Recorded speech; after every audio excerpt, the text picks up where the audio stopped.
Hello दोस्तों, स्वागत है आपका इस वीडियो में। तो फाइनली यहाँ पे हेल्स पैराडाइज के सीजन 2 का एपिसोड नंबर 5 आ चुका है। तो यार यहाँ पे हमें केव का सीन दिखाया जाता है। फूची यही कहता है कि ये सिचुएशन काफी ज्यादा कॉम्प्लिकेटेड है, तो सबसे पहले हमें एलेक्सर ऑफ लाइफ हासिल करना पड़ेगा। दूसरा ये है कि हमें जिंदा इस आइलैंड से बाहर निकलना है। तो यार ये लोग यहाँ पे फिगर आउट करने की कोशिश कर रहे होते हैं अपने प्लान को। अब यार ये लोग सोचते हैं कि इनको किस किस इन्फॉर्मेशन की जरूरत है यहाँ पे, और सबसे इंपॉर्टेंट ये है कि हम इस आइलैंड से बच के भागेंगे कैसे।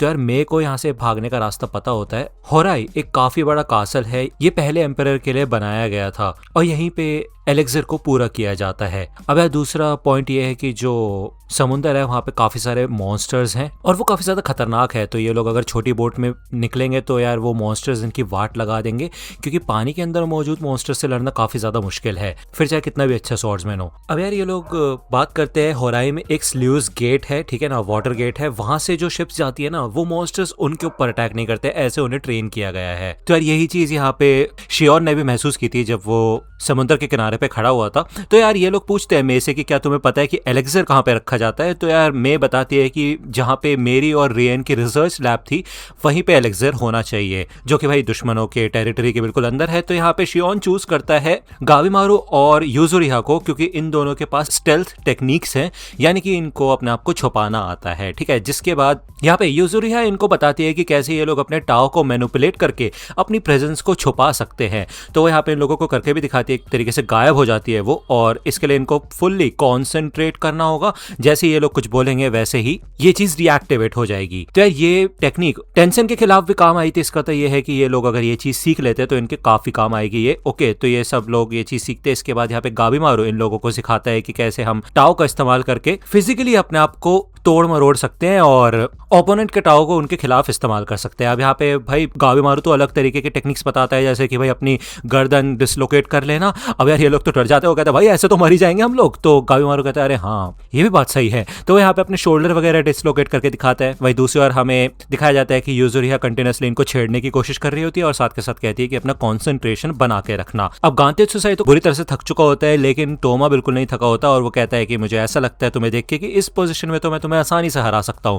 तो गांतेत्सु कहता है अच्छा बेटा ज्यादा बन रहे हो, ठीक है, फिर अगर मैंने तुम्हारी वाट लगा दी ना तो तुम्हें लड़कियों की ड्रेस पहनाऊंगा मैं। तो ये दोनों यहाँ पे बहसबाजी करने लग जाते हैं और सागरी यही कहते हैं कि कितना अजीब है ना, पहले हम एक दूसरे के दुश्मन हुआ करते थे और अब हम एक साथ मिलकर काम कर रहे हैं इस आइलैंड से बाहर निकलने के लिए। जिसके बाद यहाँ पे शियोन इन लोगों के कुछ ग्रुप्स बना देता है कि कैसे कैसे ये लोग बटेंगे अलग अलग एलिमेंट्स की तरीके से, ठीक है। तो यार इस बारे में मे ने इन लोगों को बताया था अलग अलग एलिमेंट्स होते हैं, जैसे कि वुड, फायर, अर्थ, मेटल और वाटर। अगर इन लोगों को अपने टाओ के एट्रीब्यूट्स पता है ना तो ये किसी भी टेंशन का मुकाबला कर सकते हैं, और यही सेम चीज टेंशंस के साथ भी होती है, उनके भी अलग अलग एट्रीब्यूट्स है। गाविमारू यहाँ पे फायर में होता है गांतेत्सु के साथ। तो यहाँ पे दो तरीके के यूसेज होते हैं, एक होता है रिस्टोरेशन और एक होता है हिंडरिंग, यानी कि हम कैसे सामने वाले के टाओ की मदद से अपनी पावर रिस्टोर कर सकते हैं, अपने आप को और ज्यादा ताकतवर बना सकते हैं। या फिर दूसरा तरीका यह है कि कैसे हमें कमजोरी मिल सकती है, ठीक है ना।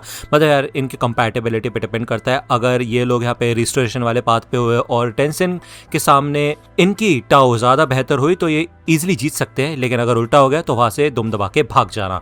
यहाँ पे मे हमें हर टेंशन के बारे में बता देती है कि कौन से टेंशन वुड, फायर और मेटल अर्थ से बिलोंग करता है, ठीक है। तो इनको पता चल चुकी होती है ये चीज कि भाई कैसे ये लोग उनका सामना कर सकते हैं। तो यार ये जो इनका एस्केप ग्रुप होगा वो जाएगा स्लूज गेट के पास और उस गेट को ओपन कर देगा, जिसके बाद ये लोग इस बोट से निकल जाएंगे और दूसरा ग्रुप जाएगा एलेक्सर को ढूंढने के लिए। अब यार यूजुरिहा को तो थोड़ा सा डर ही लग रहा होता है कि यार ये कैसे करेंगे ये मिशन। लेकिन यहाँ पे गाविमारू पूछता है मे से कि एक बात बताओ मुझे, तुम इतने समय से यहाँ पे इस आइलैंड पे हो और तुम इस आइलैंड को छोड़ के जाना चाहती हो, तो तुम पहले क्यों नहीं भागी? क्या कोई रीजन है? उस दिन तुम मुझे बताने वाली थी लेकिन मैं उस दिन सुनने की हालत में नहीं था, लेकिन अब मैं जानना चाहता हूँ, बताओ मुझे। तो मैं यहाँ पे थोड़ा सोचने के बाद इन लोगों को बता देती है कि यार जब वो रेन से मिली थी ना तब वो एक अलग इंसान था और अब वो बिल्कुल बदल चुका है। इवन वो अपने मास्टर से भी मिलना चाहती है और वो जानना चाहती है कि ये दोनों इतना बदल कैसे गए। इन लोगों ने काफी लोगों को मार दिया है, तो वो बस जाने से पहले इन लोगों को देखना चाहती है और जानना चाहती है कि ये क्यों बदल गए। तो वो बेचारी रोने लग जाती है। तो ये लोग पूछते हैं कि ठीक है फिर मिल लोगी, उसके बाद क्या करोगी? तो मैं कहती है उसके बाद मैं इस आइलैंड को छोड़ के चले जाऊंगी और अपनी नॉर्मल लाइफ जीना जीना शुरू कर दूंगी।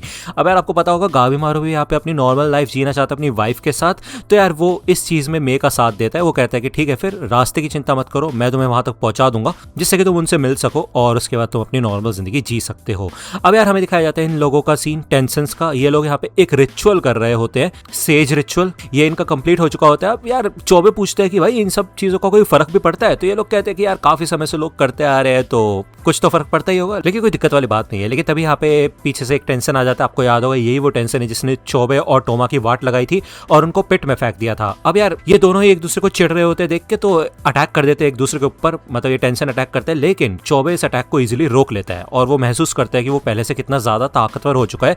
रेन भले इन लोगों को रोक देता है और वो कहता है कि ये मेरा टेस्ट सब्जेक्ट है तो इसको अकेला छोड़ दो। यहाँ पे रेन अपने साथ लेके आ जाते हैं चौबे को और हमें दिखाया जाता है कि भाई चौबे का हाथ तो बुरी तरह से डैमेज हो चुका होता है, लेकिन पहले से बेहतर हो चुका होता है। वो उसकी पावर बहुत ज्यादा बढ़ चुकी होती है और अब वो टाओ को अच्छे से महसूस कर पा रहे होते हैं, जिस वजह से उसको पता चलता है कि रेन कितना ज्यादा ताकतवर है। बस ये है कि उसको यहाँ पे रह के इन लोगों की वीकनेसेस के बारे में जानना होगा। रेन यहाँ पे उसको एक रूम में लेके आता है जिधर एक काफी बड़ा फ्लावर होता है जिसे बांको कहा जाता है। रेन बताता है कि एक इंसान से बहुत कम ही टाओ निकलता है, जिस वजह से इस फ्लावर का सीन यहाँ पे आता है। इस फ्लावर की मदद से काफी सारे इंसानों को एक साथ कलेक्ट किया जा सकता है और टैन बनाया जा सकता है, लेकिन ऑब्वियस बात है इस फ्लावर की भी कुछ लिमिट्स हैं। हमें दिखाया जाता है इस फ्लावर के रूट्स के अंदर काफी सारे इंसान बंद होते हैं। अब यार चौबे तो यही सोचता है कि भाई इतने सारे टैन का ये लोग करेंगे क्या ये लोग इस टैन का इस्तेमाल करके टोमा को भी बदल देंगे? तो यहाँ पे एकदम से वो थोड़ा डर जाता है और गुस्सा होना शुरू हो जाता है। लेकिन रियन कहता है देखो देखो अब तुम्हारा टाओ एकदम से बढ़ने लगा है, कितना कमाल का है। यही चीज मैं तुम्हारे बारे में जानना चाहता हूँ क्योंकि तुम्हारा टाओ बहुत ज्यादा रेयर है और इसी वजह से मुझे तुम्हारे बॉडी पार्ट्स की जरूरत पड़ेगी, वो वैसे रीजनरेट हो जाएंगे है कि नहीं।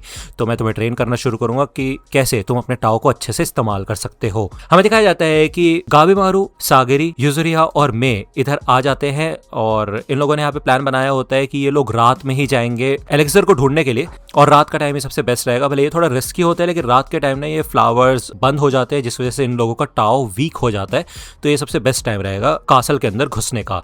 तो ये लोग फाइनली यहाँ पे पहुंच जाते हैं। अब अंधेरा काफी ज्यादा होगा और इनको अंदर का लेआउट नहीं पता है, तो इसी वजह से इनको अपने आंखों से नहीं बल्कि टाओ से देखना होगा। सबसे ज्यादा जहाँ पे टाओ इनको दिख रहा होगा वहीं पे एलेक्सर होगा, टैन होगा, ठीक है ना।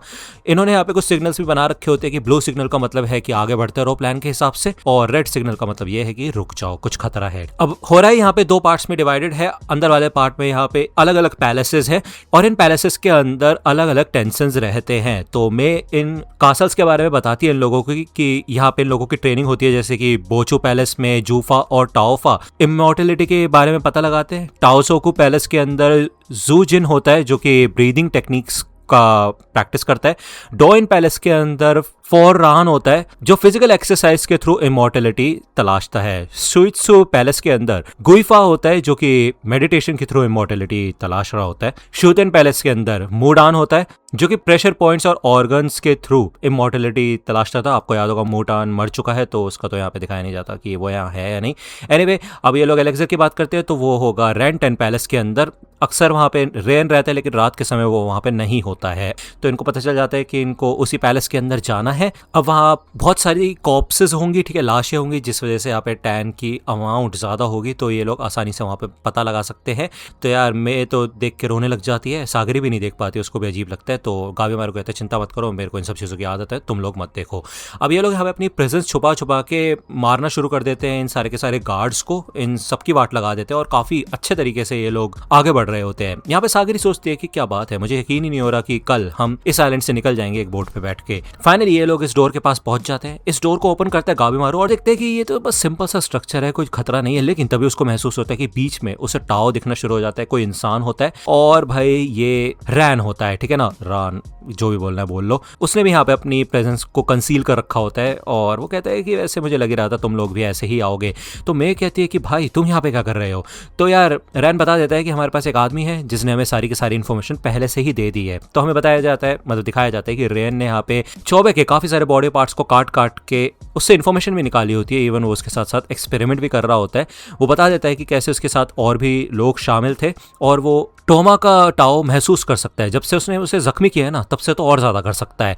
और वो उसके कोई दोस्त नहीं है, सारे के सारे दुश्मन है उसके, और वो आसपास ही हैं। इवन जो नए लोग आए आइलैंड पे, जैसे वो नजदीक आएंगे तो मैं तुम लोगों को बता दूंगा, क्योंकि मैं तुम लोगों के साथ ही हूँ। लेकिन उसके लिए एक कंडीशन है। अब ये कंडीशन अभी हमें नहीं बताई जाती, हमें रैन का सीन दिखाया जाता है। वो यहाँ पे लड़ने के लिए तैयार होता है। वो यही बोलता है कि तुम सारे इंसान हमारे ग्रैंड मास्टर के लिए ऑफरिंग्स हो, तुम्हारी बलि चढ़ाई जाएगी। और जैसे तुम यहाँ पे मेरे सामने आ गए हो, वैसे ही तुम्हारे बाकी साथियों का सामना भी टेंशन के साथ होगा, और सबके सब लोग तुम्हें पकड़ लेंगे। और फिर तुम लोग हेकिजी फुकुशो नाम के रिचुअल में पार्टिसिपेट करोगे, मतलब इन सब की बलि चढ़ाई जाएगी। अब यार इन लोगों ने पहले सोच रखा था, मतलब पहले का सीन हमें दिखाया जाता है। गाबेमारू कहता है कि चाहे कुछ भी हो जाए, टेंशन से अगर सामना हो तो भाग जाना, उनसे हमें नहीं लड़ना है। और अगर एक बार सामना हो गया तो मान लो प्लान फेल है, ठीक है ना। और यहाँ पे हमें फिर से अभी का सीन दिखाया जाता है। गाबेमारू कहता है कि खेल खत्म। तो भाई क्या करे हो यार, यहाँ पे ऐसी तैसी होने वाली इन लोगों की। बट नेक्स्ट एपिसोड काफी ज्यादा कमाल का होगा। मुझे पता है यार, ये एपिसोड काफी ज्यादा लेट हो गया है, वीडियो लेट हो गई है काफी ज्यादा, मुझे माफ करना। नेक्स्ट वीडियो जल्दी से जल्दी लाने की कोशिश करूंगा। तो मिलता हूँ आपसे अगली वीडियो में, तब तक के लिए गुड बाय।